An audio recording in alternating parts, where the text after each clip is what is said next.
Amen. Sige po, let's stand up. Patuloy tayo magpuri. Mag-enjoy once again sa presensya ng Panginoon. Pwede bang palakpakan natin si Lord? Hallelujah sa lahat ng nagagalak dahil once again, he or she will worship God today. Come on, samahan niyo po kami. Tunay nga na may totoong kagalakan sa presensya ng Panginoon. Amen po ba? Amen. Hallelujah. Kaya this time, patuloy nating damhin ang joy na nagmumula sa Panginoon. Hallelujah. Salamat Lord sa biyaya mo. Tunay na napakabuti mo sa amin. That's why God, patuloy ka namin sasambahin. Dakilang biyaya, kami pinalaya mula sa bihag ng kasalanan. O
Amen. And this time po, ikot po tayo. Once again, magkamustahan po tayo for 60 seconds.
Alright, happy Sunday Light family. Ayan, grabe po, worship pa lamang ramdam na natin ang presence at nag-uumapaw na blessings ni Lord. Amen po ba? Amen. Kaya naman po, pwede po ba once again, let us give God our loudest and best clap offering. Ayan, maraming salamat po. Alright, pero alam niyo po ba, Light Family, na mas gaganda po ang ating umaga kapag binati po natin ang ating mga katabi ng isang Happy Sunday partner. Ayan, sige nga po, batiin po natin ang ating mga katabi. Ayan, thank you so much po. Dahil po dyan, makakaupo na po tayo, brothers and sisters. Amen. You know what po, truly, we are celebrating a wonderful Sunday today. Amen po ba? Amen. And napakabilis po talaga ng panahon kasi malapit na naman pong matapos ang buwan ng September. Tama po? Grabe. Pero alam niyo po ba, every Sunday, mas nakaka-excite kasi patindi po ng patindi ang ating pinag-uusapan sa ating series entitled Soul Hunters. Amen? Amen. But before we dive into that, I would like to take this opportunity po to acknowledge and welcome ang ating mga first-timers and visitors sa araw na ito. Kaya naman po, if this is your first time here celebrating with us, pwede po ba namin kayong i-invite na tumayo? Ayan, tatayo po tayo sa ating mga first-timers. Ayan, nasa gilid po sila. Palakpakan naman po natin silang lahat, Light Family. Sa mga malalapit po sa kanila, pwede niyo po ba silang kamayan, ngitian at batiin? Ayan, to all of our first-timers and visitors po, welcome home po sa tahanan ng Panginoon. And we really do appreciate your presence po sa umagang ito. Kaya naman po, please stay for a few minutes after the celebration because our consolidation team will be having a 5 to 7 minutes na kwentuhan lamang po sa inyo. And also, meron po kaming hinandang small token of appreciation para lamang po sa inyo. Muli po, welcome home po sa tahanan ni Lord. Palakpakan naman po natin si Lord sa buhay nila. Sige po, makakaupo na po tayong lahat. Alright, and of course, I would also want to show some love sa ating mga returning visitors this time. Sa mga nakasama na po natin last Sunday or the previous Sundays at nagbabalik po ngayong linggo. Pwede niyo po bang itaas ang inyong mga kamay?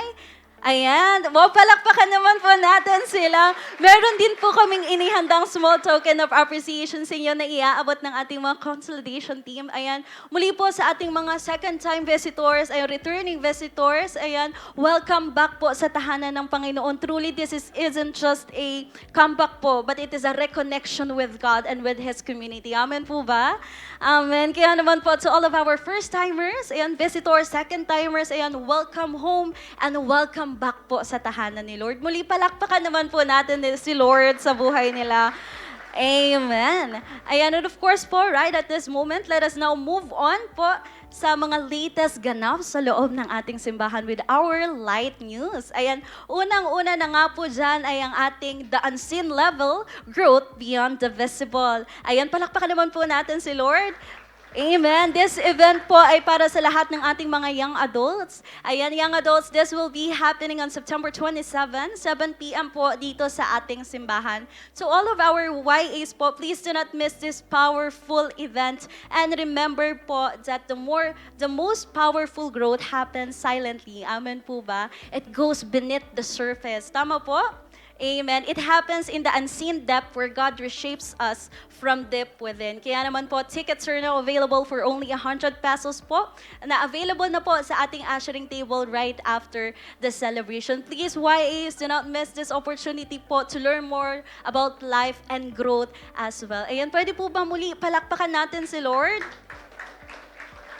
Amen. Ayan, next up po ay para naman po sa lahat ng ating mga napaka-cute at energetic na kabataan. Yes, youth, this one is for you. We would like to present to you Apostelo for the final warm-up entitled Strike. Ayan, this will be on September 27 din po, Saturday, 2:30 p.m. at Kalalake Covered Court. Please remember po that this is only open for all light retreat graduates na mga kabataan natin. Registration fee is only 30 pesos po per head, and tickets, you can avail po ito sa ating mga network leaders and mentors po. And of course, right after po ng ating final warm-up, ayan, the wait is finally over for our Youth Camp 2025 Apostelo for the Marksmen. Ayan, pwede niyo po bang palakpakan si Lord sa lahat ng excited?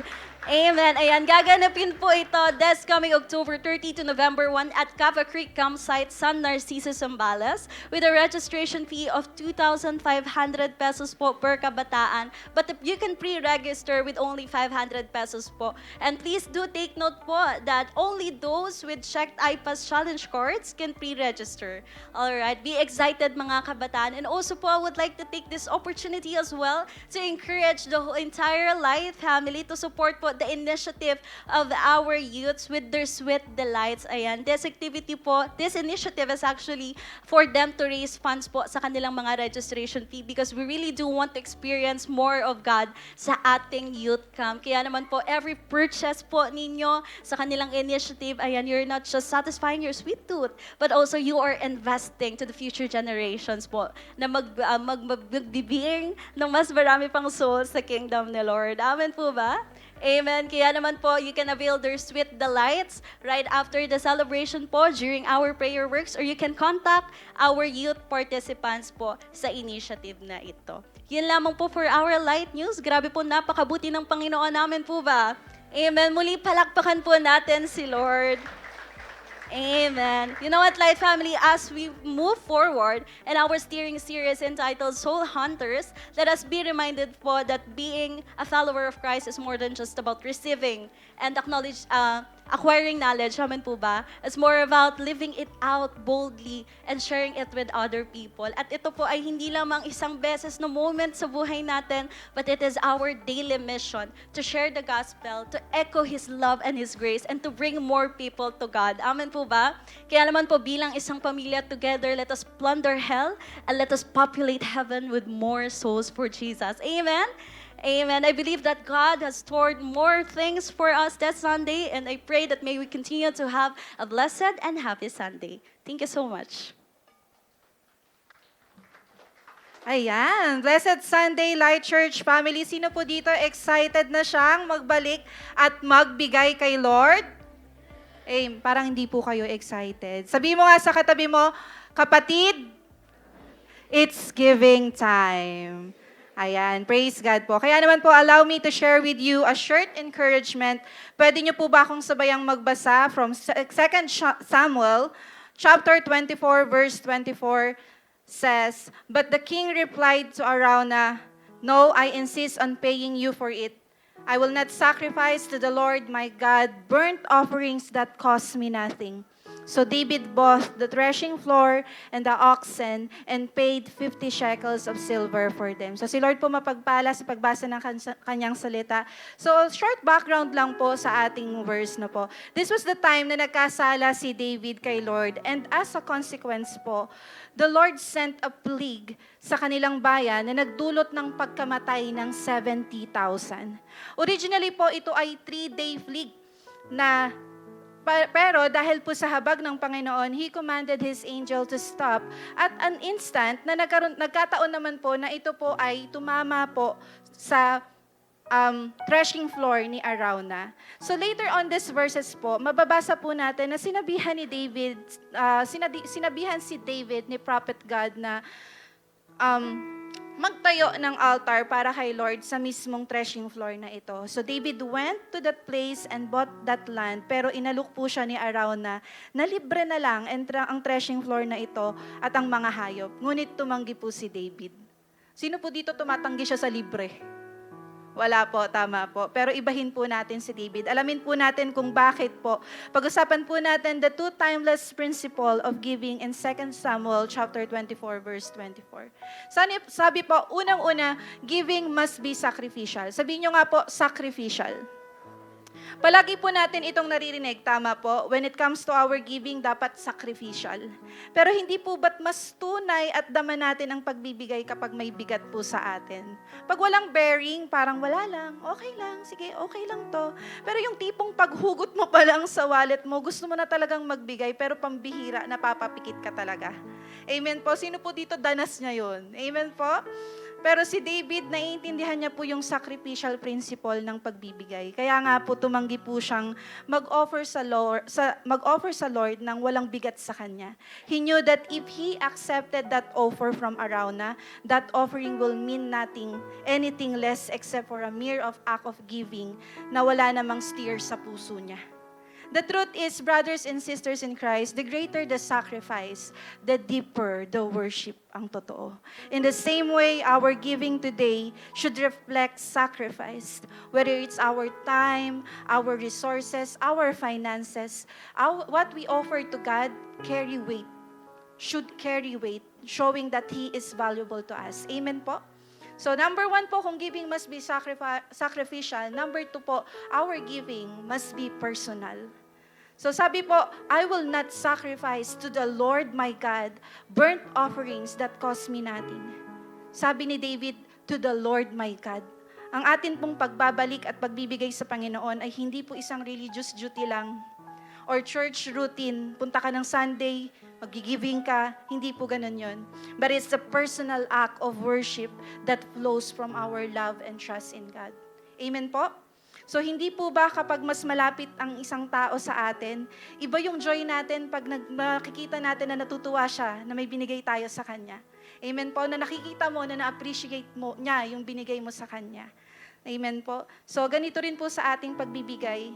It mirrors po ang ating relationship with God. More than the offering, si Lord po ay nakatingin sa puso natin.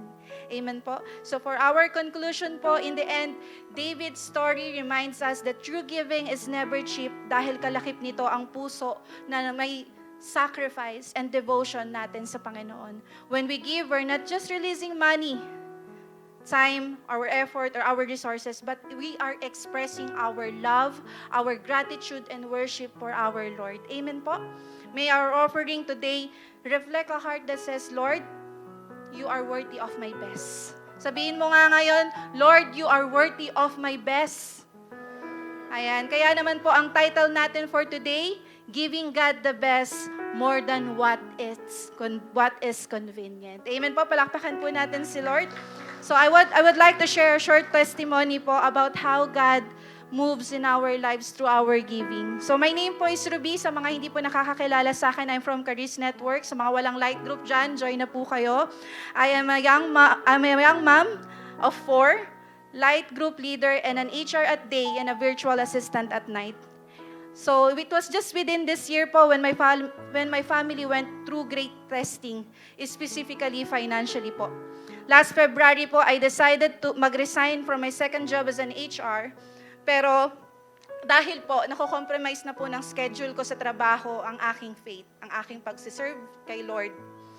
So thinking po na may isa pa naman po akong trabaho, naisip ko na okay naman po at kakayanin namin. But then come April, nagkaroon po ng sudden shift sa market that greatly affected my client's business, and he has no other choice but to let me go. Ending, wala po akong trabaho, 0 income, jobless po ako. During that time, minaisip ko, Lord, bakit naman ganun? Kung kailan ko binitawan yung isa kong work na nagko-compromise ng faith ko, saka nagkaganto? That time, super nanghihinayang po ako sa mga opportunities na pinakawalan ko kasi that time po, bago ako umalis sa pagiging HR, ang dami pong inaalok sa akin ng boss ko, wag lang akong umalis. Pero, moving on po, wala po talaga akong naging income, and with a family of 6, sa mga nakakaramdam nito, naging sobrang hirap para sa aming mag-asawa ang mag-budget. Kasi honestly, wala na po talaga kaming babudgetin kasi napupunta lang po talaga sa lahat sa bills.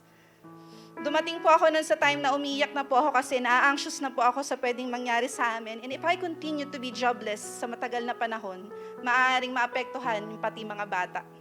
But you know what po, hindi po yun ang pumigil sa aming mag-asawa na patuloy na magbalik ng aming tithes and offerings sa Panginoon.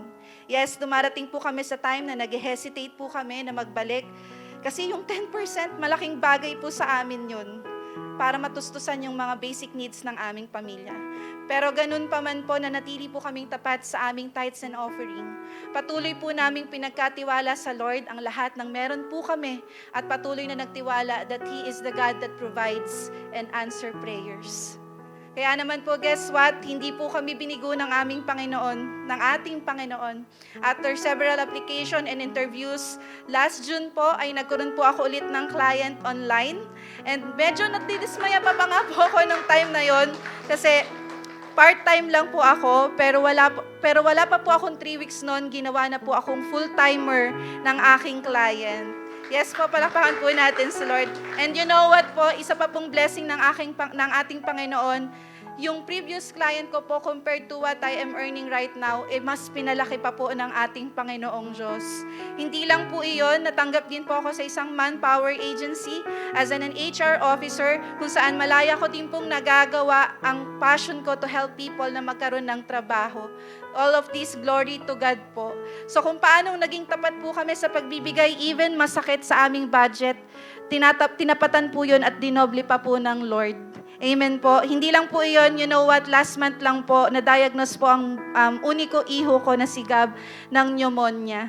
Sobrang laki po ng binagsak ng katawan niya for almost a month. Sobrang tamlay niya at hindi nakakapasok sa school.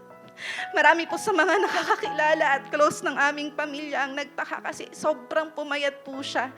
Pero praise God po, as of today, makulit na po siya ulit, nakakakain na ng maayos at bumabalik na rin po ang lusog ng katawan niya katulad po ng lusog ng katawan ko. Sa spirit. Amen po. Sige, paklakpakan po natin sa Lord. And syempre, hindi po papayag si Lord na hindi po tayo mag-grow spiritually. Sa spiritual aspect naman po, patuloy po tayong nagagamit ni Lord sa iba't ibang gawain sa loob at labas ng simbahan. Part po ako ng program ministry ng ating 10:30 a.m. service. Kaway-kaway po sa inyo. And sa prayer works po natin every Wednesday. Isa din po ako sa mga facilitator during po ng pag may SOD, ng SOD 2. Nakakatulong din po tayo sa Cibol 2 community, Light Bataan 2 community, at ginagamit din po tayo ng Lord to lead young moms.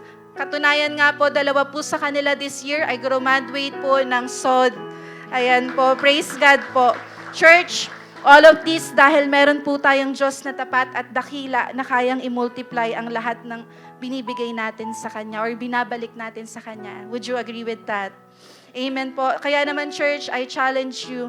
Kung si David po, tinanggihan niya na magbigay ng walang bigat sa Kanya, paano pa po tayo na sobrang laki ng natanggap nating regalo galing sa ating Panginoon? Amen po. Let's give our best to Him. Let's not settle for leftover worship or convenient giving. Instead, let's honor the Lord with offerings that reflect sacrifice, love, and devotion. Kaya naman po, as we prepare our tithes and offering today, let our hearts aim na, Lord, ito yung best ko para sa'yo. Amen po. Allow me to pray for you while you are preparing your tithes and offering. Tayo po ay mag-pray. Lord, thank you for every blessing and for the gift of salvation through Jesus. Teach us to give not only when it's easy, but with hearts of sacrifice and full trust that you are our great provider. Pagpalain niyo po ang bawat nagbigay, magbibigay, at hindi makakapagbigay. And blessed pa rin po sila to remind us what matters most in our heart, yung pag-worship at pagtitiwala sa iyo. Katulad po ng sinabi mo, hindi kami papayag, Panginoon, na walang bigat sa amin yung ibibigay natin. Kaya naman, Panginoon, may our giving always reflect that same heart. Ikaw po, Panginoon, ang maitaas, mapapurihan, at lagi pong ma-honor sa aming mga giving. In Jesus' name we pray. Amen. Ayan po, let's give. May mga ushers po tayo sa ating paligid kung saan pwede po nating ibigay ang ating mga tithes and offering. And to those who want to give online, you can send via bank, transfer, or e-wallet na naka-flash po sa ating screen. Amen po. I believe na hindi pa tapos si Lord. Patuloy po tayong mag-expect at sa mga mai-experience natin ngayong araw na to. God bless us all and enjoy the rest of the celebration.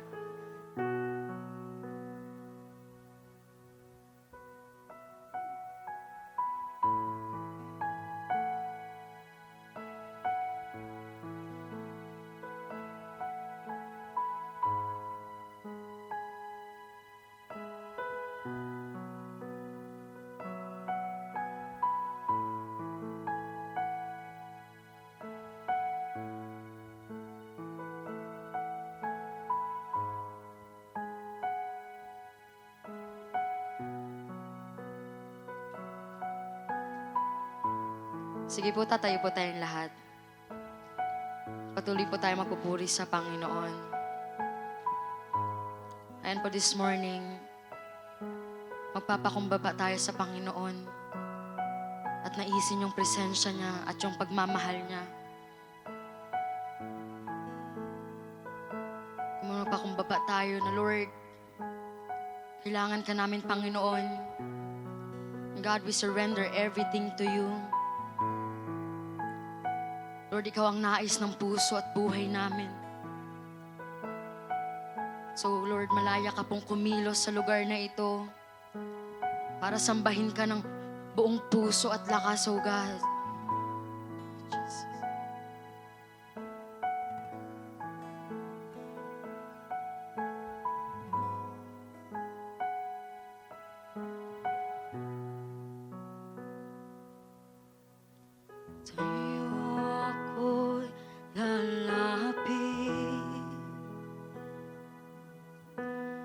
Dadamhin ang iyong pag-ibig, susundin ko ang iyong nais. Mukha mo ang siyang ibig, Diyos ng langit at lupa. Sa yakap mo'y umaasa, pag-ibig mong di nagmamali, tunay kang kamangha-mangha.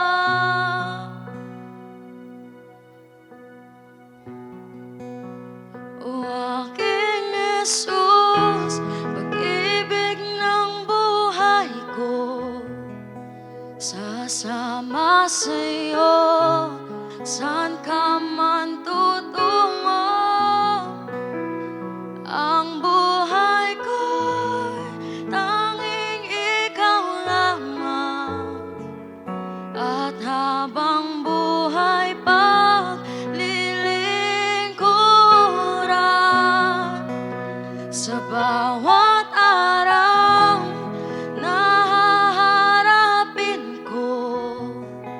Pagmamahal mo, tanging sandigan ko, pusong tapat sa aking likhain. Krus mo ang tanging yayakapin, ika'y susundin.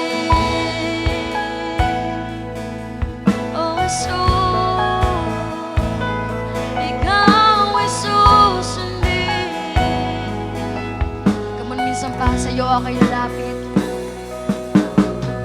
Sa'yo ako'y lalapit.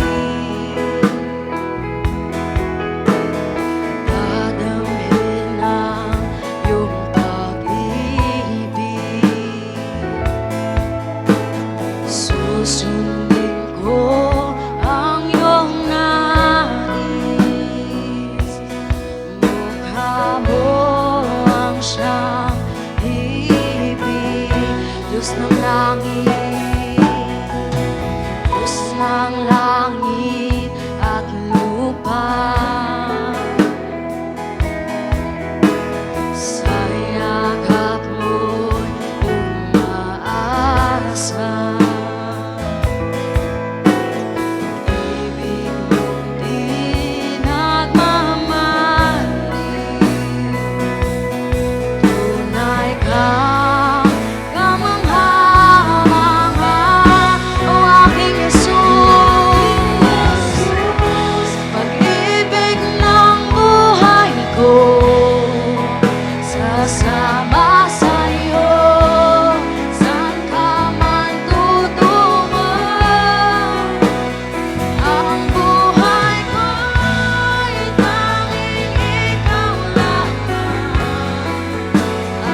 may pagsubok. Gabay ko ang presensya mo. Kahit may pagkukulang, ang buhay ko'y sa'yo lamang. Tinig mo'y dinig ko, ako ay naririto. Hangat ng puso,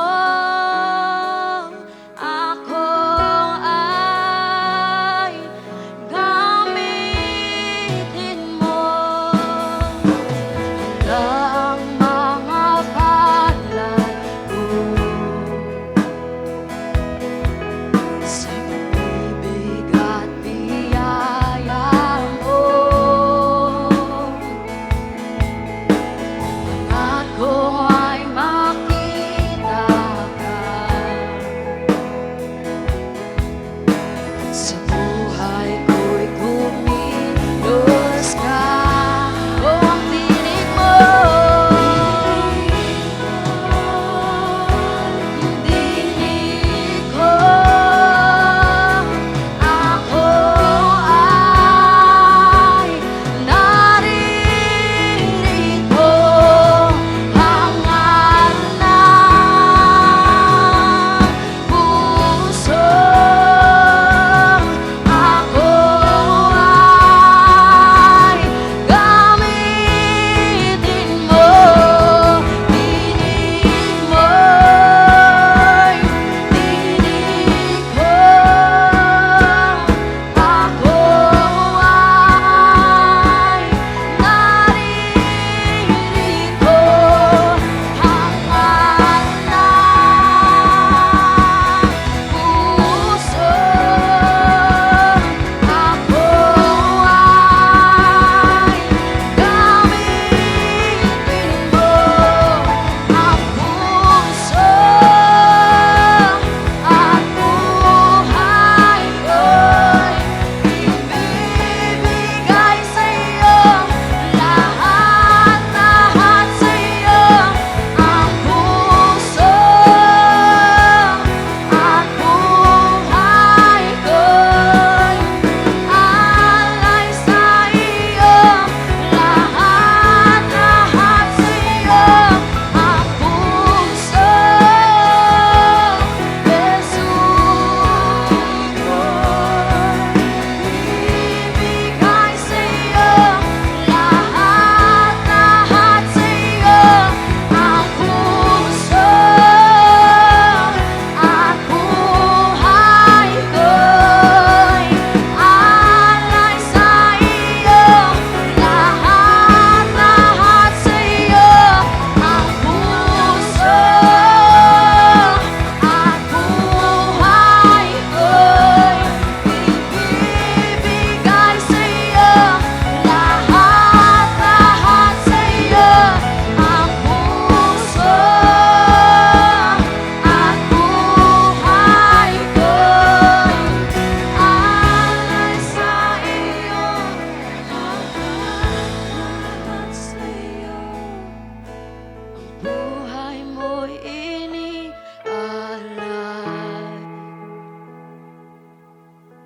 walang hindi ibibigay. O Diyos, ako'y gamitin mo. Maghari ka sa buhay ko. Ang buhay mo'y inialay, walang hindi ibibigay. O Diyos, ako'y gamitin mo. Maghari ka sa sa puso ko. Ang puso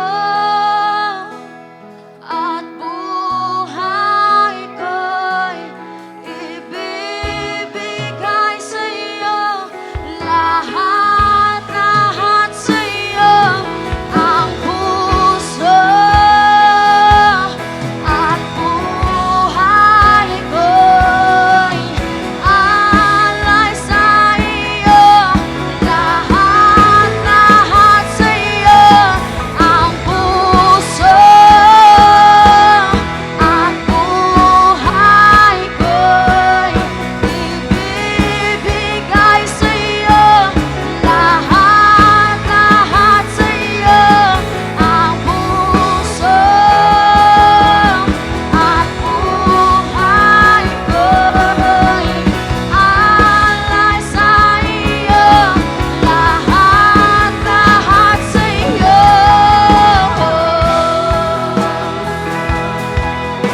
Jesus, gamitin mo ako. Gamitin mo ako. Alay sa iyo ang buhay na ito. Ang puso ko'y sa iyo. Kung minsan pa gawin mo panalangin ang awitin na to, ang puso at buhay ko'y sa iyo lamang, Jesus. At buhay ko'y ibibigay sa iyo. Lahat sa iyo. Ang puso at buhay ko'y alay sa iyo. Lahat sa iyo. Ang puso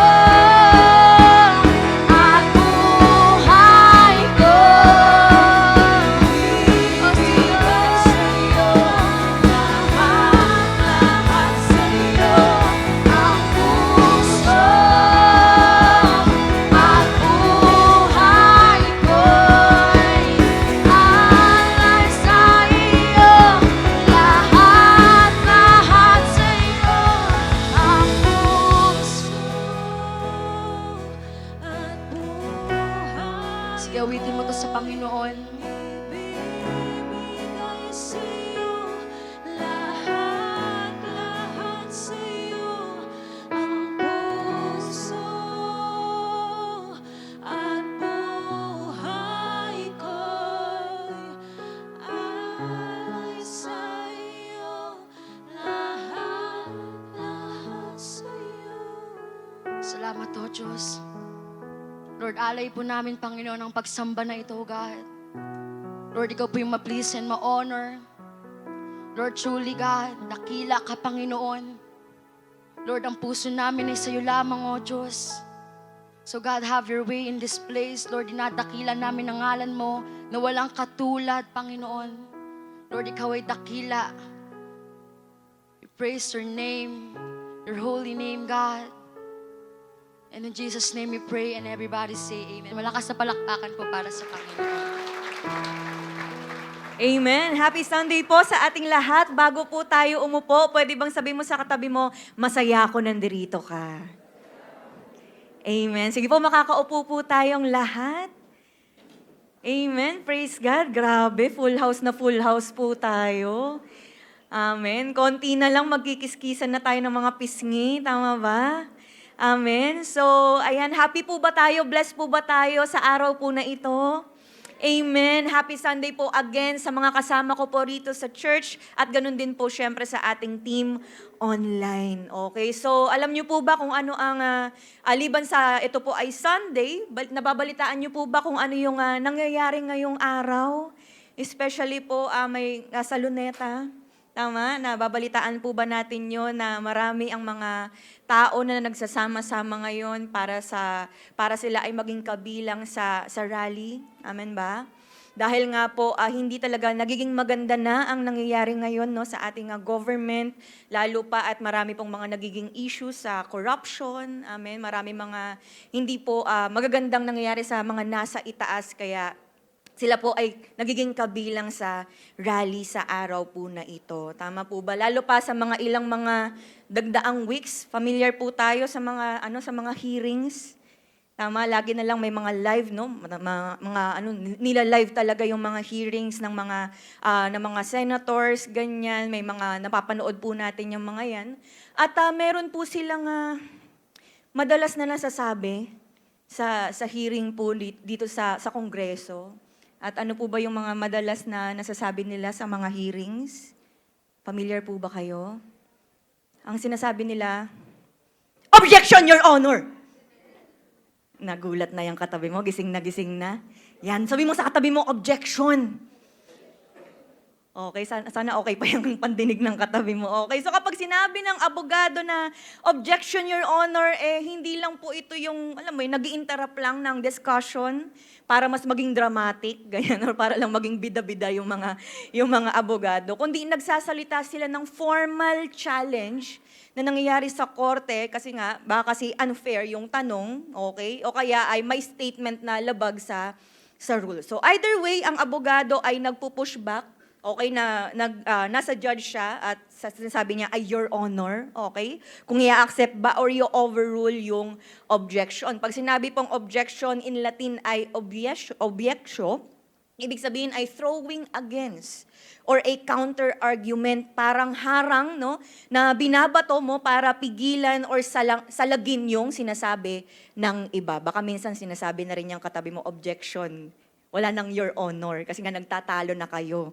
'Di ba? So of course, wala po tayo sa korte, 'di ba? Pero alam mo ba na sa Bible, meron tayong makikita na idea na nagre-raise siya ng objections. Okay, sa Book of Exodus, si Moses mismo actually ay nag-raise ng ilang objections. Hindi po sa korte, kundi mismo sa kanyang conversation sa Panginoon. So hindi man siya tumayo at sumigaw ng "Objection, Your Honor," pero ganun din ang dating ng mga sinasabi niya. Okay, at tulad sa court, bawat objection ni Moses, nako po, sinagot isa-isa ng Diyos. At dyan iikot ang ating pag-uusapan ngayon. Excited po ba tayo?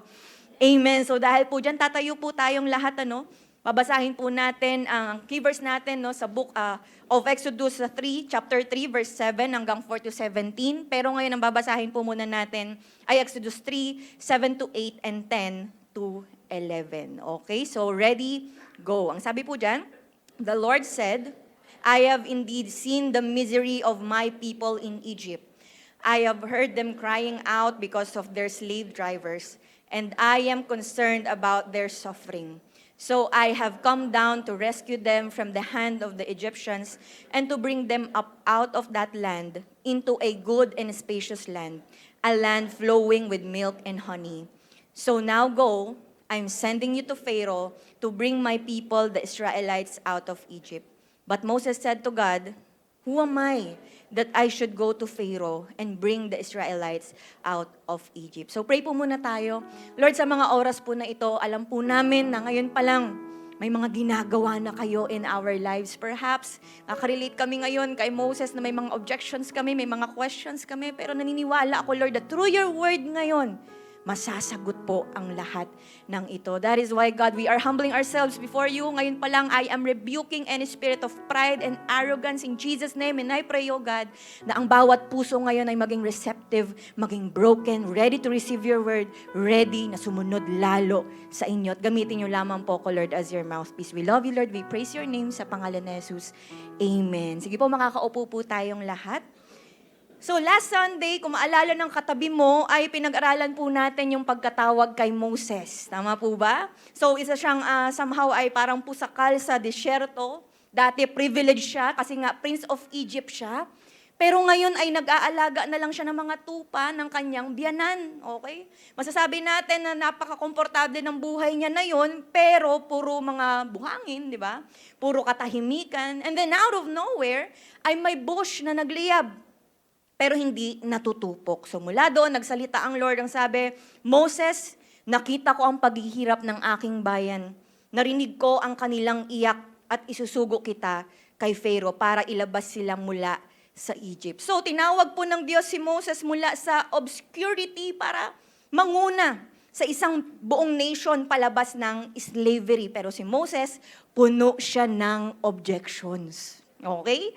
So kaya po ngayon, makikita natin si Moses na nag-raise ng objection after objection sa tawag ng Diyos, pero bawat isa ay sinagot po ng Panginoon. So sa bawat sagot ay nagpahayag kung gaano kalaki ang plano ng Panginoon para sa Kanya at sa Kanyang bayan. Kaya makikita po natin mga kapatid that God doesn't call the equipped, but He equips the called.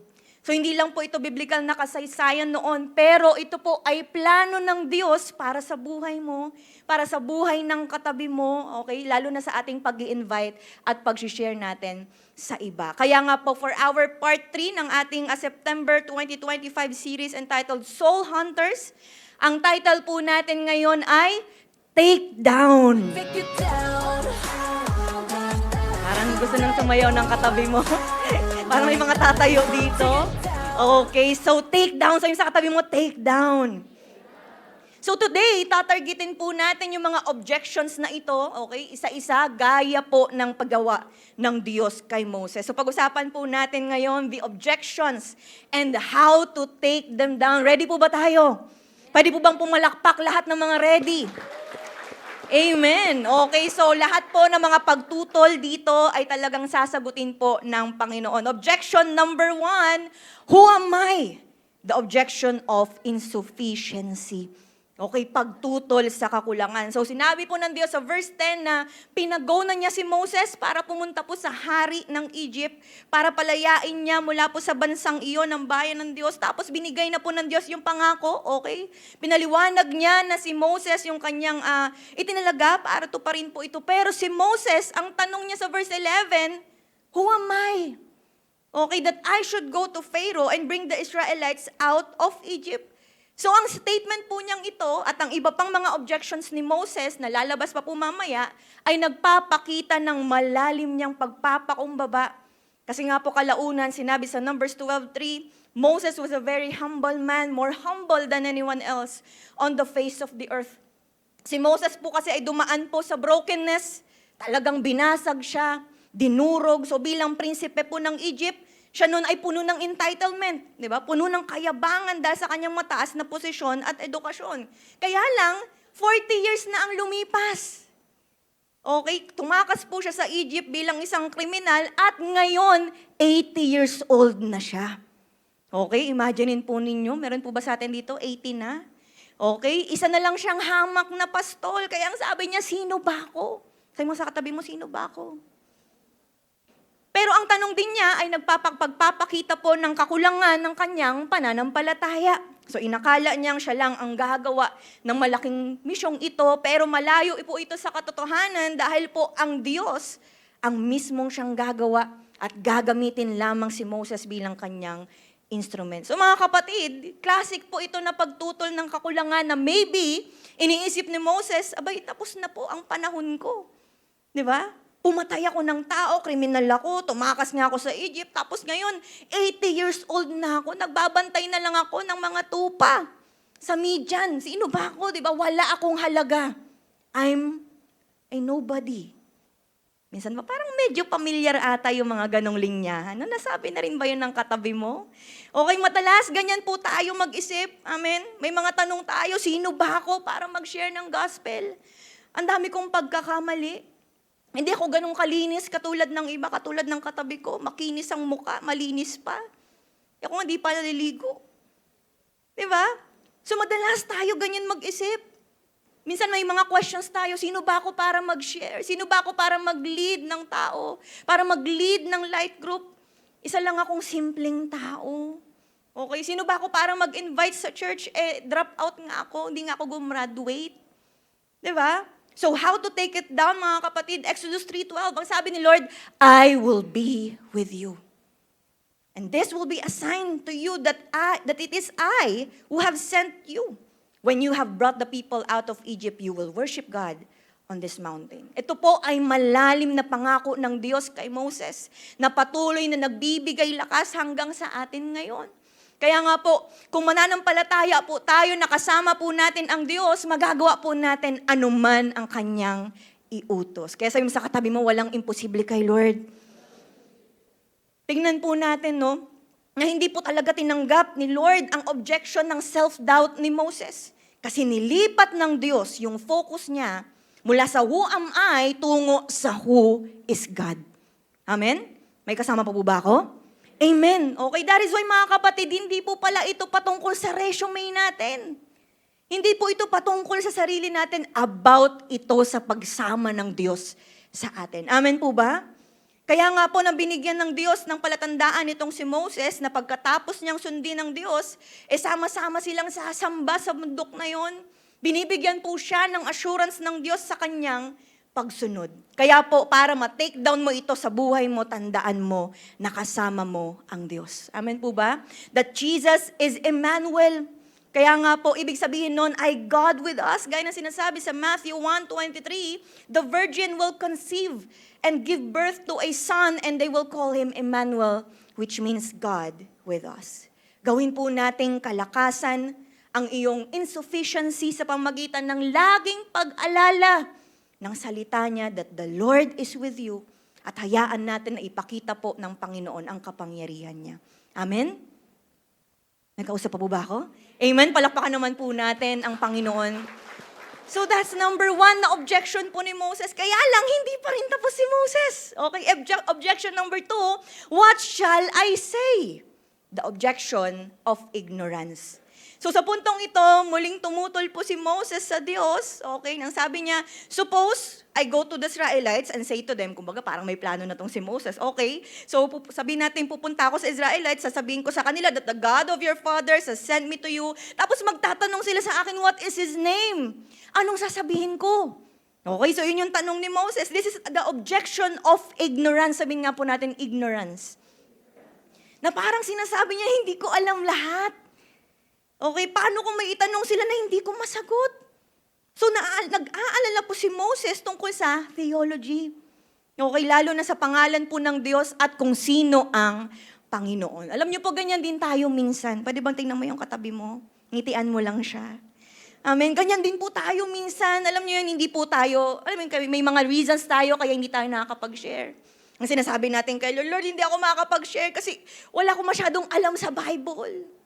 Diba, hindi ko kayang magsalita kasi mahina ang utak ko, ganyan. No, kaya, minsan sinasabi natin, Lord, hindi ko nga kayang magturo kahit sa Light Kids sa kids church. Ano na lang sabihin nila sa akin kapag in English na nila ako? Kadalasan pa naman ng mga bata ngayon, di ba? Mga Inglesero at Inglesera. So how to take it down? Exodus 3:13, God said to Moses, I am who I am. This is what you are to say to the Israelites. I am has sent me to you. Sabi nga po natin, I am. So nung sinabi po ng Lord, the great I am, sa Tagalog, ako ay ako. Ibig sabihin, ang Diyos ang laging naroroon, walang simula, walang katapusan. So dito rin po nakaugat yung pangalan niyang Yahweh mula sa salitang Hebrew na to be. Or ako'y umiiral sa Tagalog. Okay, so hindi lang po siya pangalan na binigay ng Diyos, pinapaliwanag niya yung plano. Okay, kakausapin yung mga elders ng Israel, makakaharap yung pagtutol ng Pharaoh, okay, marami mga pero, yung Pharaoh, di ba? Magkakaroon ng mga salot, okay, at sa huli lalaya sila, dadalin yung yaman ng mga Egyptians. So ibig sabihin, God equips us with knowledge bago pa man lumabas yung mga objections. Tandaan po natin mga kapatid, may pangako ang Diyos. James 1:5, sabi, if any of you lacks wisdom, you should ask God, who gives generously to all without finding fault, and it will be given to you. Sabi mo sa katabi mo, ask God. Ang totoong wisdom po ay matatagpuan po natin sa word ni Lord. So remember po yung mga disciples na ginamit ng Diyos para baguhin ang mundo, hindi naman po sila mga teachers of the law. Diba? Kundi mga taong tinuruan lang din ng Panginoong Yesus. Kaya po mga kapatid, tayo rin po. Tayong lahat po ay tinuturuan ng Panginoon ng kanyang salita sa pamamagitan ng Holy Spirit. Kaya po wag po nating kalimutan na aralin ang word ng Lord. Amen po ba? At para po umayos ang ating mga buhay at mas lalong magamit ng Panginoon. Palakpakan naman po natin ng Diyos. Hallelujah. Okay, pero actually po, okay, baka blessed na yung katabi mo, kaya lang hindi pa tapos si Moses. May objection pa rin. Objection number 3, ang sabi ni Moses, they won't believe me. Hindi sila maniniwala sa akin. Ito po ay objection ng kanyang credibility.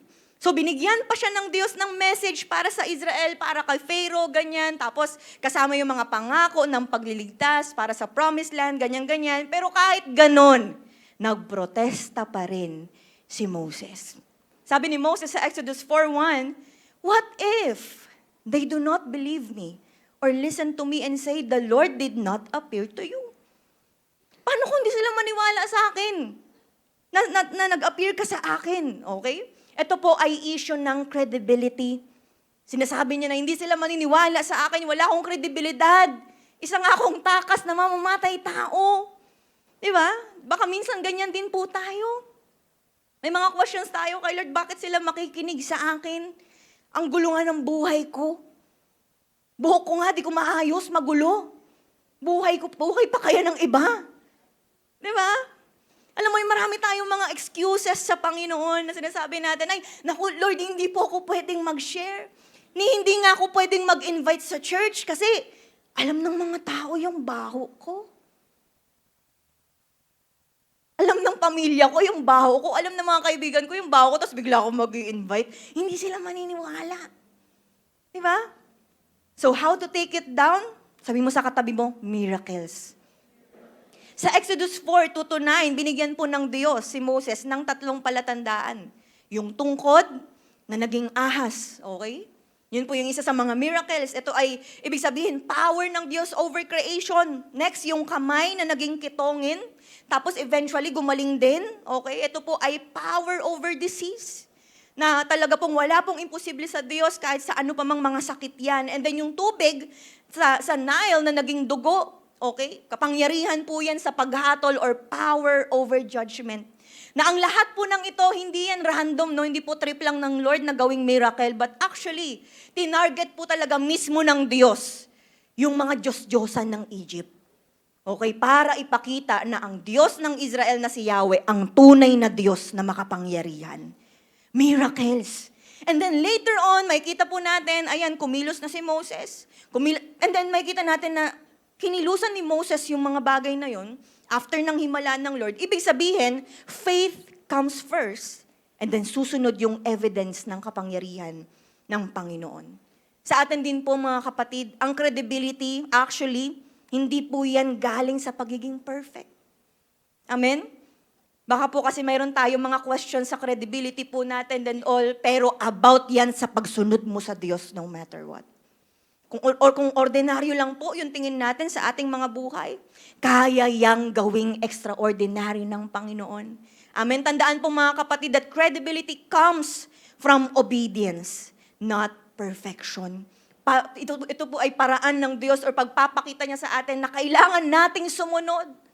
Malaking bagay ang pagsunod at saka susunod ang himala ng Panginoon. Amen? Palakpakan naman po natin ang Panginoon. Grabe, nakatatlong objections na po tayo. Tama. Pero hindi pa rin tapos si Moses. Ang dami, no? Okay, sabi, objection number 4. Ang sabi pa ni Moses, I'm not eloquent. The objection of inability. Ano pong Tagalog ng eloquent? Ano po? Assignment niyo po yan. Lagi na lang nagpapa-assignment si Pastora. Okay, pag sinabi pong eloquent, ang reason niya, hindi raw siya magaling magsalita.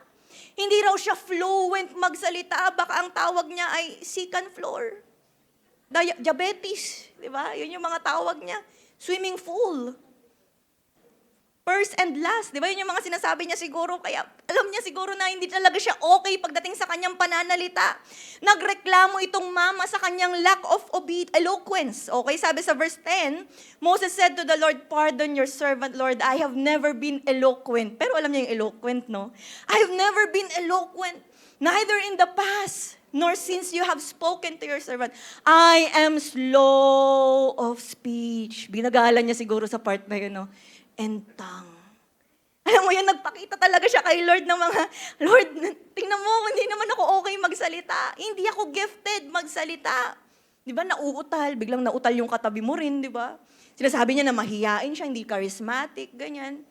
Na perhaps ganyan din yung ating mga excuses, tama? Lalo na baka sinasabi ng katabi mo, ay, hindi ako people person eh. Ano ko eh, ambivert. Meron pa nga, may bago, di ba? Otrovert. Bahala na kayo kung ano po yun, okay? Hindi ako people person, mahihain nga ako eh. Makita ko pa lang yung buhok yung bunbunan ng isang tao, nagtatago na ako eh. Diba? Alam mo, may mga reason tayo na hindi ako makapag-share, hindi ako marunong mag-invite, hirap ako magsalita, ganyan. Lalo na kapag pag-share ng gospel, parang public speaking din yan eh. Hindi ko kaya yan. Pero kaya niya yung chismis ng mga hiwalayang mga celebrities. Alam na alam niya yan, gantong date, nanloko si ganto. Diba? Sabi mo sa katabi mo, hindi ikaw yun. So how to take it down? Exodus 4:11-12, the Lord said to him, "Who gave human beings their mouths?" Ay, grabe, no? Parang medyo mahirap yung sagot niyang tanong na yan. "Who makes them deaf or mute? Who gives them sight or makes them blind? Is it not I, the Lord?" Verse 12, "Now go. I will help you speak." Sabi niya, tutulungan kitang magsalita. At tuturuan din kita kung ano yung mga sasabihin mo. Okay, so pagpapakita po rito, mga kapatid, na ang Diyos na ating Creator mismo ang nagbigay ng kakayahan, na yung mismong kahinaan, siya rin po yung nagbibigay sa atin ng paraan para tayo makaranas ng kalakasan, gagawin pong kalakasan ng Panginoon ng mga yon. That is why, ito po yung promise ng Lord na tutulungan niya tayo. Sabi mo sa katabi mo, tutulungan ka ni Lord. Ituturo po sa atin ng Panginoon yung mga dapat nating sabihin. Kaya to take this down, umasa po tayo sa kanyang biyaya. 2 Corinthians 12:9, each time he said, "My grace is all you need. My power works best in weakness. So now I am glad to boast about my weaknesses so that the power of Christ can work through me." Sino po rito sinasabi niyang may mga weaknesses siya? Lahat naman po tayo. Yan nga yung mga madalas nating mga ine-excuse kay Lord. Pero, inallow ng Diyos na makita natin yan, ma-discover natin yung mga weaknesses po natin, hindi para lalo tayong ma-down. Hindi para lalo po tayo mag-disobey kay Lord, kundi para ma-display yung strength ng Lord sa atin. Amen? Para kung dumating yung time, makikita po ng ibang mga tao yung pagbabago ng katabi mo, yung improvement niya, yung confidence level niya talagang titindi, hindi niya magagawang ituro yung tao na yun na ay dahil lang sa sarili niyang kakayahan yan. Pero ang makikita, yung power ng Lord sa tao na yun. Sabi mo sa katabi mo, para sa glory ni Lord. At alam niyo po ba, baka sabihin ng katabi mo, hindi ko talaga kaya yung mga ganyan. Hindi ako masalita, mahirap akong mag-invite, mahihain talaga ako, hindi ko talaga kayan. Actually po, alam nyo ba, in the Bible, hindi lang tao ang mga ginamit ng Lord para magsalita. Naniniwala po ba kayo? Actually, may ginamit din si Lord na magsalita na isang hayop. Numbers 20:27-28. Ito yung time na lagi kasing pinapalo ito, no? Sabi, when the donkey saw the angel of the Lord, it laid down under Balaam, and he was angry and beat it with his staff. Pinapalo ni Balaam itong donkey. Then, sabi sa verse 28, the Lord opened the donkey's mouth and said to Balaam, "What have I done to you to make you beat me these 3 times? Parang kinabahan na yung katabi mo. Pag uwi ko sa bahay, papakiramdaman ko yung mga alaga kong aso, tsaka baka mga pusa, malaman nila yung pagmamaltrato ko sa kanila. Bakit ito lagi yung ulam? Tira-tira na lang. Kayang buksan ng Lord ang bibig ng mga hayop. Tingnan mo yung katabi mo. Tao yan. Bakit ano po bang iniisip ninyo na sasabihin ko? Baka mabato ninyo ako kapag may iba po akong nasabi. Wala naman pong hayop sa atin. Amen po ba? Tapos tayo ay may kakayahan na magsalita. Ibig sabihin, kaya kang gamitin ng Panginoon. Palakpakan naman po natin ang Lord. Alam niyo po yung pinaka nakakatakot lang na, alam mo yun, nai-imagine ko lang naman, wag sanang humantong po na dahil wala na talagang mga obedient na anak ng Diyos. Ang gamitin na lang ng Lord, yung mga hayop sa labas. May nagre-restart, nagpapatanggap yung aso. Biruin mo yun? Di pa ba tayo mahihiya nun? Di ba pati yung manok, bago siya itinola, nakapagpatanggap muna. Di ba? Huwag sanang dumating sa ganong punto. Sabi mo sa katabi mo, susunod na ako kay Lord. Amen? Kaya nga po, pangako po ng Diyos na siya ang bahala sa mga kakulangan ni Moses kahit sa public speaking. At hindi lang yon, sinabi niya na siya mismo yung magiging coach ni Moses. Grabe, no? Ang coach mo si Lord. Tutulungan siya sa delivery, sa sasabihin, ganyan. Pero kahit ganon, ito pa, umatras pa rin si Moses. Akala po ninyo, mga 3, 2 lang yung points natin. Objection number 5. Sabi ni Moses, send someone else. Gigigil na yung katabi mo, nag-overtime na tayo. Dami kasing reklamo ni Moses, umabot pa tayo sa point 5. Send someone else, sabi ni Moses, the objection of reluctance. Sabi doon, Exodus 4:13-14, but Moses said, pardon your servant, Lord. O, diba? Nag-sorry naman siya. Please send someone else. Verse 14, then the Lord's anger burned against Moses. Sabi siguro ng katabi mo, ay, diyan pa lang nagalit si Lord sa part na yan. Lalo na yung katabi mo, baka laging impatient yan. Baka sa pangalawa pa lang na reklamo, talagang nag-aapoy na yan, nagiging burning bush yan. Di ba? Pero dito nagalit na si Lord. Naubos na yung pasensya niya. Okay? Parang sinasabi ni Moses, Lord, patawarin mo ko, pero please, iba na lang ipadala mo. Naging prayer na rin ba yan ng katabi mo? Okay? Na parang sinasabi niyo, Lord, iba na lang kasi busy ako. Wala na nga akong time para sa sarili ko. Wala na nga akong time bumili ng pang-facial ko sa Watsons. Tapos gusto mo ako pa yung mag-share. Gusto mo ako pa yung magsasalita. Wala na nga akong time para ibuka yung bibig ko. Alam mo yung mga ganun? Diba, komportable na ako rito, Lord. Iba na lang. Nagsusorry naman yung katabi mo, pero Lord, yung katabi ko na lang. Turo siya ng turo sa'yo. Alam mo ba yun? Pero how to take it down? Exodus 4:14-17. Sabi ni Lord, what about your brother, Aaron the Levite? I know he can speak well. He is already on his way to meet you. Grabe, no? Habang ang daming objections ng Lord, may Aaron na pala na papunta. Kasi alam ng Lord, di talaga titigil tong si Moses. And he will be glad to see you. You shall speak to him and put words in his mouth. I will help both of you speak and will teach you what to do. Pagpapakita po na may pinadalang Aaron, itong si Lord para kay Moses, na kahit po nagalit ang Diyos, nagpakita pa rin siya ng biyaya. Binigay niya si Aaron bilang katuwang niya sa mission. So, ang reluctance ni Moses, naging partnership. So, ang nakakabilib po dito ay yung kahit ang tigas ng ulo ni Moses, handa pa rin po ang Diyos mag-adjust. Sabi nung katabi mo, ang dami na sigurong adjustment sa akin ni Lord. Sabi mo sa katabi mo, nag-adjust si Lord. Kahit na ang tigas ng ulo ni Moses, pinunan pa rin ng Lord yung kahinaan niya para magamit pa rin at maluwalhati ang Panginoon sa buhay niya. Tandaan po mga kapatid na ang panawagan ng Diyos, hindi po yan para sa mga super spiritual, kundi para sa mga willing, para sa mga gustong sumunod sa Panginoon.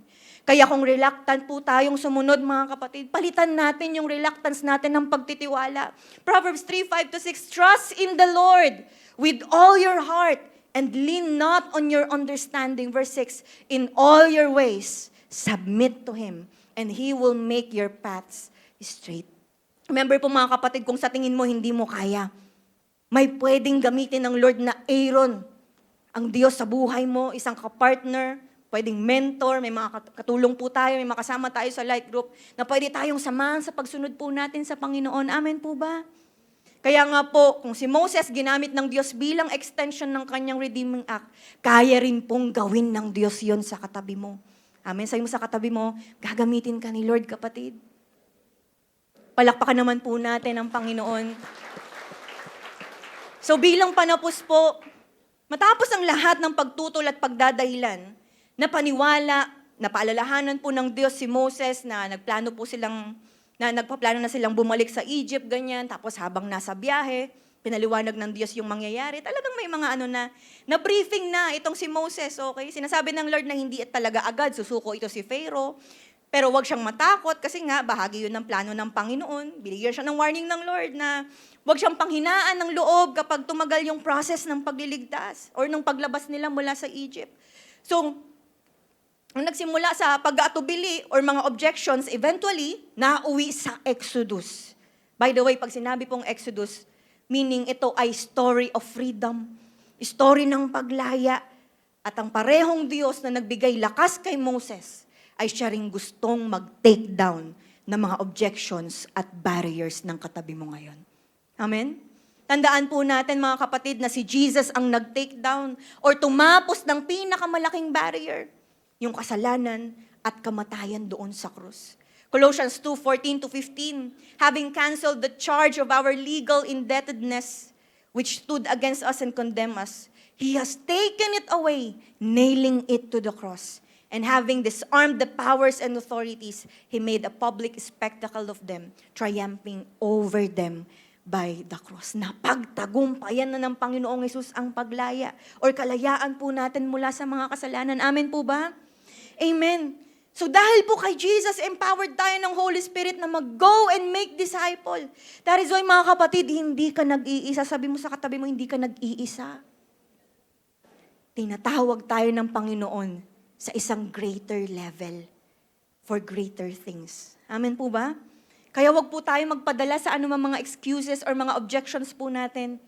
Kasi tinatawag din po tayo ngayon ng Panginoon na magpalaya na marami pang mga tao mula sa slavery ng kasalanan sa mga taong wala pa po kay Lord tungo sa kalayaan kay Jesus. At perfect timing po yung ating anniversary celebration next month. Amin yung ating harvest event.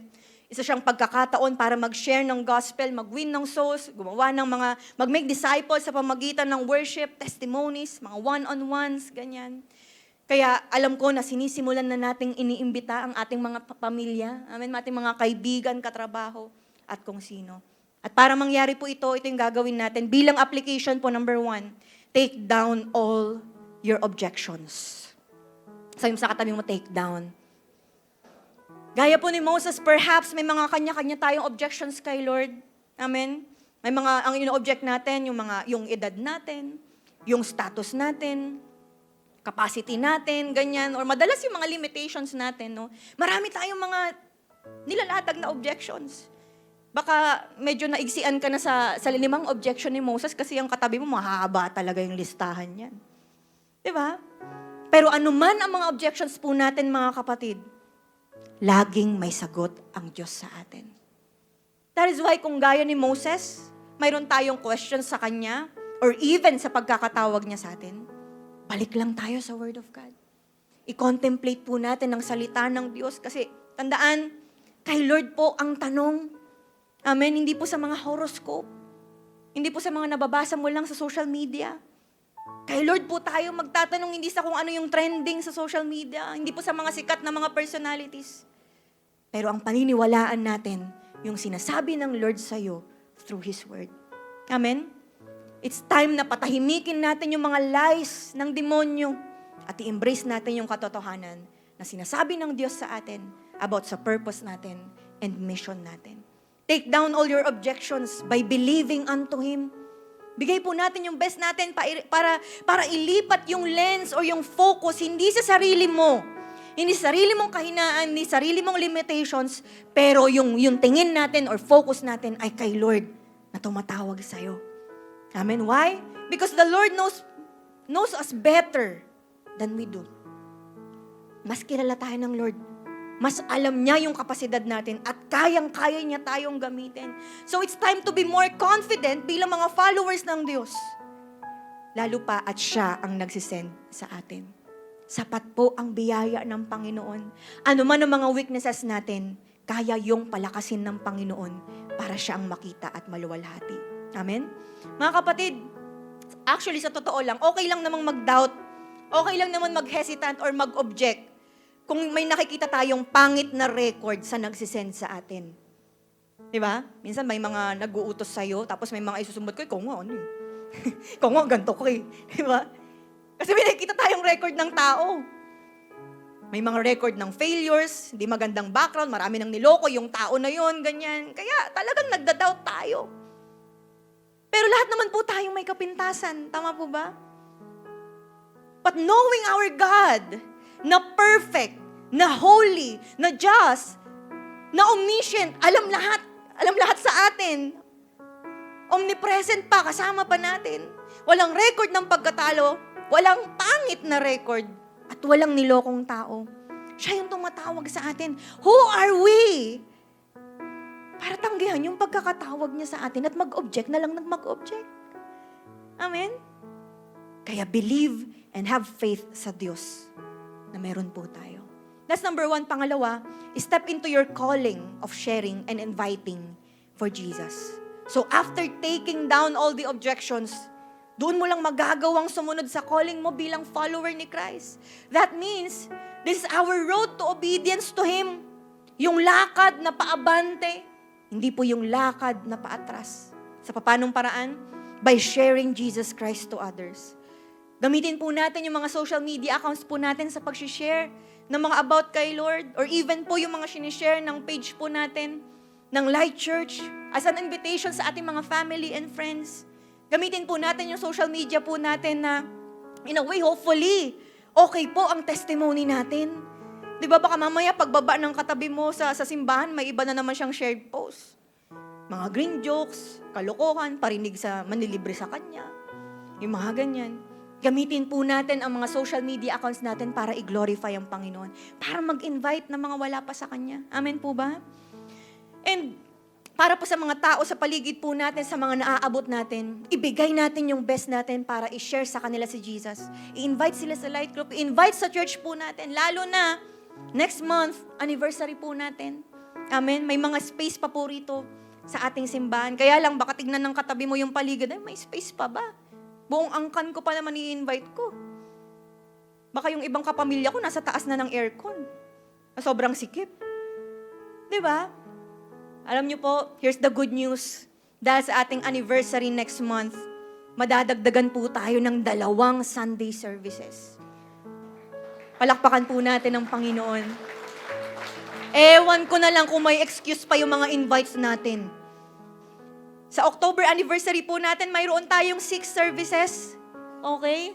7 a.m., 9 a.m., 11 a.m., 3 p.m., 5 p.m., and 7 p.m. Kung may mga excuse pa yung invite po natin, sige, mag-open tayo madaling araw. Habang may mga muta tayo. Okay? So, 6 ang services po natin this coming October. Kaya marami pa pong mga space, marami pa tayong pwedeng i-invite sa ating simbahan. Palakpakan po natin ang Panginoon. So let's continue being a good testimony sa mga tao sa paligid po natin. Para sa ating anniversary, maidala po natin sila at mailapit sa Panginoon. Amen? Excited po ba tayo? Amen. Sige po, tatayo po tayong lahat. Can we all close our eyes? Habang ikaw'y nakapikit ngayon, kapatid, I want you to evaluate yourself. Check natin yung mga sarili natin ngayon. Baka mamaya, nakikita mo ngayon yung buhay mo na parang gaya ni Moses. Ang dami nating mga objections. Ang dami nating mga nire-reason out sa Panginoon. Or perhaps, alam mo yun, ito yung mga bagay na parang hirap tayong i-apply talaga kasi marami tayong questions even sa mga sarili natin. Even sa mga pinagdadaanan natin. But ngayon pa lang mga kapatid, the reason kung bakit napapakinggan mo ngayon ng salita ng Panginoon, kung bakit nararamdaman mo yung presensya ng Panginoon, ito ay pagpapaalala niya sa'yo ng matinding pagmamahal niya. Kasi mga kapatid, ito'y assurance ng Lord kung gaano kanya kamahal. Yung dahilan kung bakit sa kabila ng lahat nakakatayo ka, dahil yon sa pagmamahal ng Diyos. Yung dahilan kung bakit sa dami ng mga pinagdaanan mo, sa dami ng mga bagyong dumating, nakakapagpatuloy ka, dahil yon sa pagmamahal ng Diyos.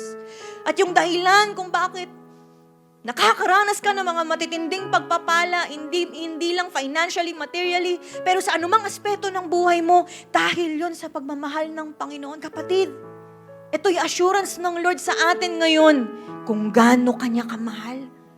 Up to the point na dinemonstrate niya yung matinding pagmamahal na yon doon sa cross. Para lang ipakita na ganito ang pagmamahal niya sa'yo. Masecure lang ang buhay mo sa eternity at makapiling mo pa rin siya hanggang sa buhay na walang hanggan. Mga kapatid, perhaps some of us here, ngayon mo palang nalalaman yung mga bagay na to.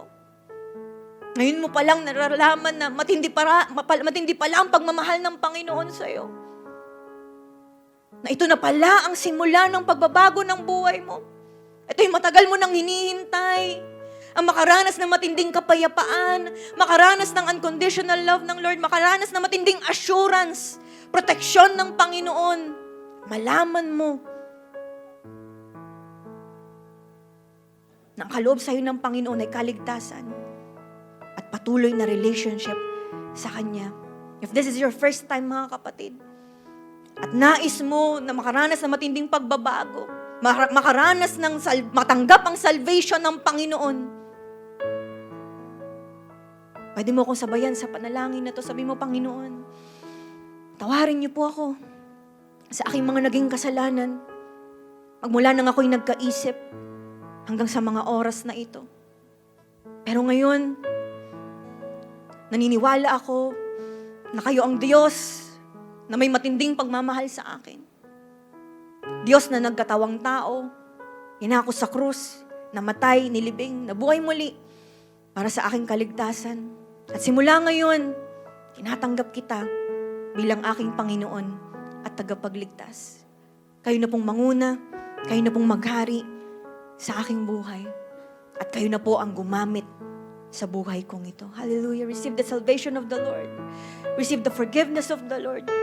At sa ating lahat, mga kapatid, ito yung chance for us na mas lalong magpakumbaba sa harap ng Diyos. I don't know, baka may iba sa atin dito na ang tagal mo ng Kristiyano, or nagpapatuloy ka sa journey mong ito, pero ang dami mong mga objections, ang dami mong mga what ifs kay Lord, ang dami mong mga nire-reason out sa Panginoon. I don't know kung ano yung mga bagay na yun, mga kapatid. Pero tandaan mo na lahat ng objections na yan, sinasagot ng Panginoon ngayon. Assurance niya to sa iyo ngayon, kapatid, that He will be with you. Sinasabi niya na sasamahan ka niya. Natatakot ka, marami kang alinlangan, di mo alam yung sasabihin mo, tuturuan ka niya through His Word. He will guide you. Kung dumarating sa time, feeling mo mag-isa ka, may pwede siyang isend na someone na pwedeng tumulong sa iyo. Plus, matindi na, panalo na tayo sa presence ng Panginoon at sa pagga-guide sa atin ng banal na Espiritu. Kaya sino tayo, mga kapatid, para patuloy na mamuhay sa mga excuses, sa mga objections na yan, kung ang Diyos na meron tayo, sinasamahan tayo, kinaguide tayo, nililid tayo. That is why, mga kapatid, if that is your prayer right now, ang sinasabi mo ngayon as a sign of your commitment, Lord, this time, gamitin mo ako. Lord, this time, I am willing to obey you. I am willing na magpagamit para sa kaluwalhatian mo. Pwede bang itaas mo ngayon ang mga kamay mo, kapatid, as a sign of your recommitment ngayon sa Panginoon? Come on, worship the Lord with all your heart. Sabihin mo yan ngayon sa Panginoon nang may all-out na pagsamba. Ramdamin mo ang sinasabi sa worship na yan, na sinasabi mo, Lord, gamitin mo ako. Hallelujah. Come on, there's more. There's more. Isigaw mo yan sa Panginoon ngayon.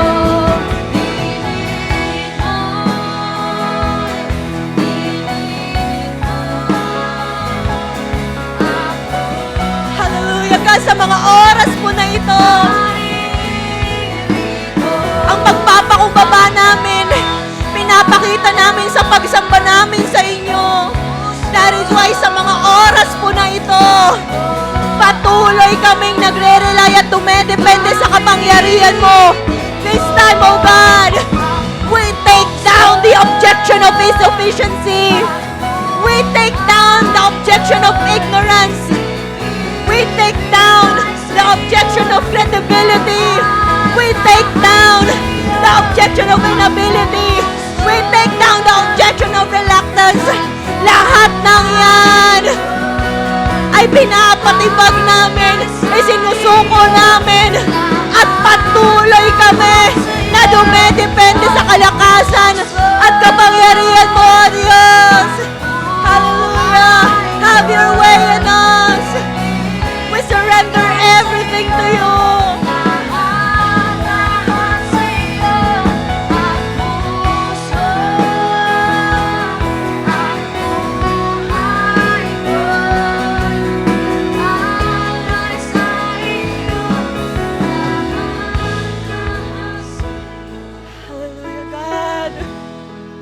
Salamat po sa pagpapatawad niyo sa amin.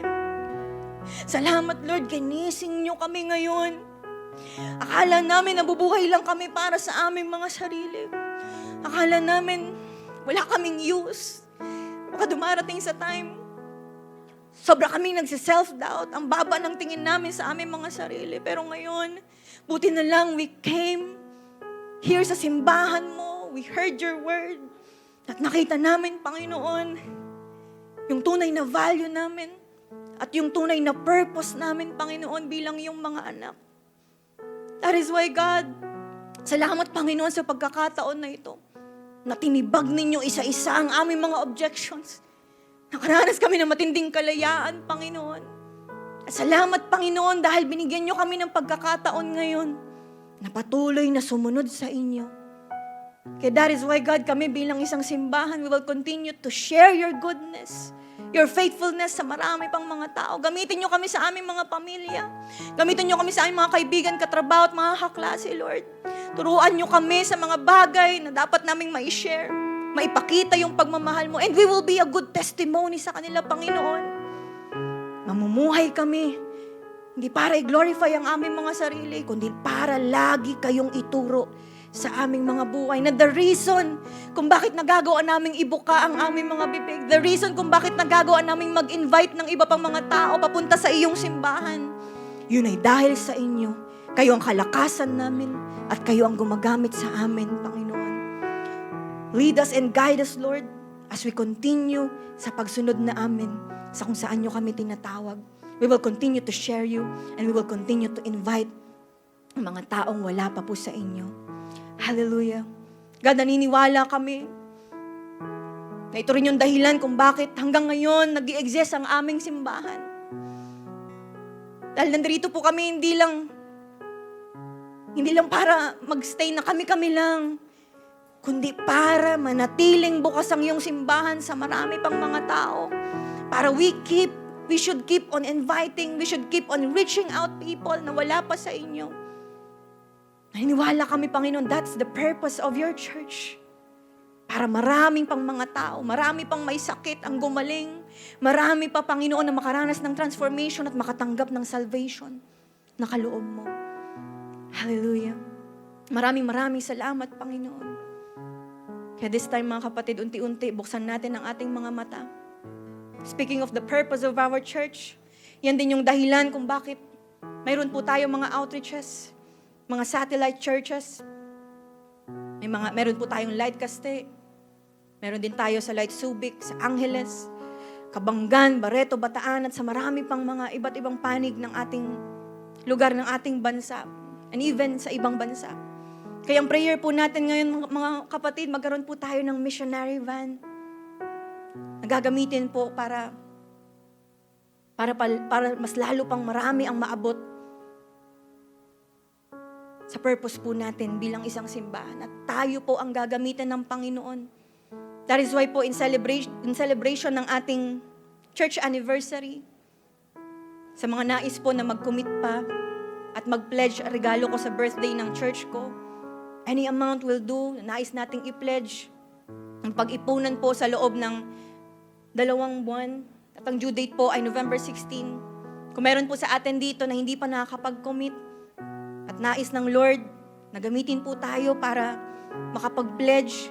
Meron po dyan na 500, 1,000, 2,000, 5,000, 10,000 or iba pang amount na nais po nating ibigay para po kay Lord at para mapag-ipunan po natin as a church ang missionary van po na ito. Kaya po meron po sa atin dito sa harap na pupunta yung ating mga ushers, sa mga nais pa na kumuha. Mamaya po, pila po tayo dyan. May chechekan po tayo. Tapos may ikakat po na maliit na part at iiwan sa ushers. Of course, we are not forcing everyone. Pero ito po ay isang encouragement sa atin. Para po tayo ay magtulungan as a church para marami rin tayong maabot pa na wala pa sa Panginoon. Hallelujah. Sige po, kaya this time patuloy po nating awitan ng Panginoon. At sa mga iba na gusto pa po na kumuha ng ating pledge, pwede po kayong pumila rito. Lapit po tayo sa mga ushers po natin. Come on, let's worship the Lord. Puri ko, langit sa'yo, sa'yo na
dito sa harapan. Meron po tayong basket. While singing our victory song, honestly, iaasa sa nakikita. Hindi aasa sa nadarama. Ikaw lang ang lagi kong kasama. Alam ko na lahat ay makakaya sa'yo. Sa'yo lahat ay magagawa. Lahat makakaya. Kalakasan ko'y ikaw. Walang imposible sa'yo aking nakita. Lagi mong pag-asa, ako ay nagtitiwala. Walang imposible kay Jesus, kay Jesus. Kay Jesus ang tiwala ko. Kay Jesus, kay Jesus. Kay Jesus ang tiwala ko.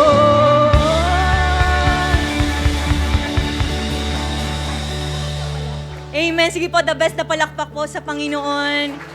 Hallelujah. Taas po natin ang ating mga kamay. Pasalamatan po natin ang Panginoon. God, we thank you. We praise your name. We honor you. Salamat, Panginoon, for healing us, for setting us free, for forgiving us. We thank you, God, for empowering us. And we thank you, God, dahil lalabas po kami sa iyong simbahan na talagang punong-puno ng pananampalataya at excited na mas lalong sumunod po sa inyo, Panginoon. God, I pray na may you continue to bless ang mga kapatid ko po na nandirito, Panginoon, at ganoon din sa team online, oh God. May you continue to bless them and their family at magsilbi rin kaming daluyan ng pagpapala mo sa marami pang mga tao. Kaya God, by next Sunday, hindi po kami papayag na kami lang. We will continue to bring our friends, our families, oh Diyos, na wala pa po sa inyo, Panginoon, at nais namin na talagang lalong maramdaman ang iyong presence at maranasan yung mga nararanasan po namin ngayon, oh God. God, maraming salamat po sa iyong salita at excited kami, Lord God, na sundin yun, gawin yun para sa kaluwalhatian mo, oh Diyos. So now, receive the blessing of the Lord. May the Lord bless you. May the Lord keep you. May His face shine upon you and be gracious to you. May the Lord turn His face towards you and give you peace in the name of the Father and of the Son and of the Holy Spirit. And everybody say aloud, Amen and Amen. So God bless us po. Ingat po tayo sa pag-uwi.